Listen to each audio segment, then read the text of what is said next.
Soomaaliya gool ay dhaliday gool laba gool hal gool aan lagu leeyahay runtii leedahay waxaan rajeynayaa inay Soomaaliya bareejo keeni doonto ama ay badi doonto daqiiqadaha dhiman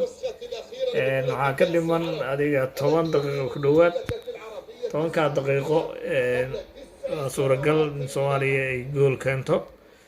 marka ciyaar fiican ay qaybtii dambe soo bandhigeen qaybtii hore hoogaa way ka tiilay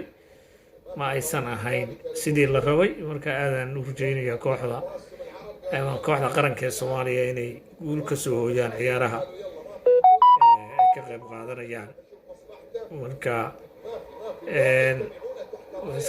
way fiican yihiin hadda si wanaagsan ay qaybta dib u dheereen qaybta hore hoogaa way xumeed inkastoo Porto oo qalad sameeyey oo rogoore galay haddana qatar ayay yahayd oo hadduusan ninkaan lugihiisa ama ku dhici lahayn waxaa suuragalay inuu gool dhalin lahay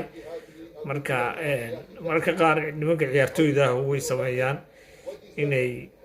qofka yani ay si uu maaragtay ka door bidaan gool inuu ka dhasho in rogooro loo dhigo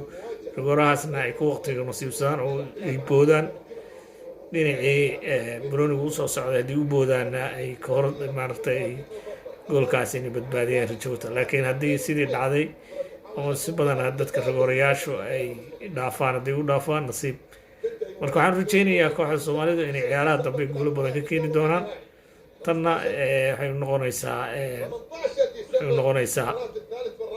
yaraha inay